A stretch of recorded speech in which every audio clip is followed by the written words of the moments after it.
ایک دفعہ حضرت عبداللہ ابن مبارک رضی اللہ تعالیٰ عنہ حج کے سفر پر ایک قافلے کے ساتھ جا رہے تھے۔ قافلے کے ایک شخص کی مرغی مر گئی اور اس نے اسے کچرے میں پھینک دیا۔ حضرت عبداللہ ابن مبارک جو قافلے کے پیچھے آ رہے تھے، آپ نے دیکھا کہ ایک لڑکی قریبی گاؤں سے نکل کر جلدی سے آئی، مرغی کو کپڑے میں لپیٹا اور اسے گھر لے گئی۔ حیران ہوتے ہوئے آپ نے اس لڑکی کا پیچھا کیا اور اس سے پوچھا کہ اس نے مرغی کیوں اٹھائی اور اس کا کیا کرنا چاہتی ہے۔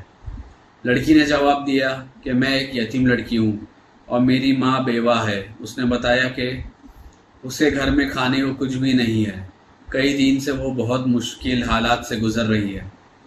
شریعت میں جان بچانے کے لیے مردہ گوشت کھانا جائز قرار دیا ہے، اس لیے میں کچرے کے ڈھیر سے مردہ جانور اٹھا کر اپنی زندگی گزار رہی ہوں۔ یہ سن کر کے حضرت عبداللہ ابن مبارک کا دل بہت زیادہ متاثر ہوا۔ انہوں نے سوچا کتنی بد نصیبی کی بات ہے کہ اللہ کے یہ بندے مردہ جانوروں کا گوشت کھانے پر مجبور ہے، اور میں حج پر جا رہا ہوں۔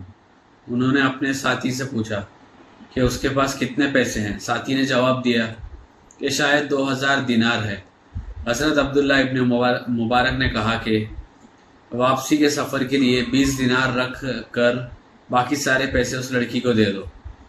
میں نے فیصلہ کیا ہے کہ میں اس سال حج پر نہیں جاؤں گا۔ حضرت عبداللہ ابن مبارک نے کہا، حج کے بعد مجھے بہت حیرت ہوئی کہ جب بھی میں کسی بھی لوٹنے والے حجاج سے ملتا اور ان کو حج مقبول کہہ کر مبارکبادی دیتا تو وہ بھی مجھے واپس مبارکبادی دیتے۔ پھر جب میں کچھ اور کہتا تو وہ مجھے یاد دلاتے تھے کہ آپ سے فلاں فلاں جگہ پر ملاقات ہوئی تھی۔ میں اس بات کو سمجھ نہیں پایا۔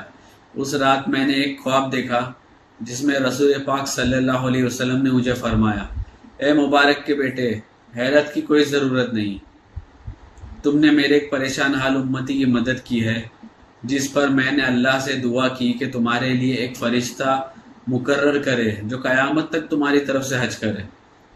اللہ نے اس غریب لڑکی کی مدد کرنے پر تمہیں جو اجر عطا کیا ہے وہ نفل حج کے اجر سے بہت زیادہ ہے۔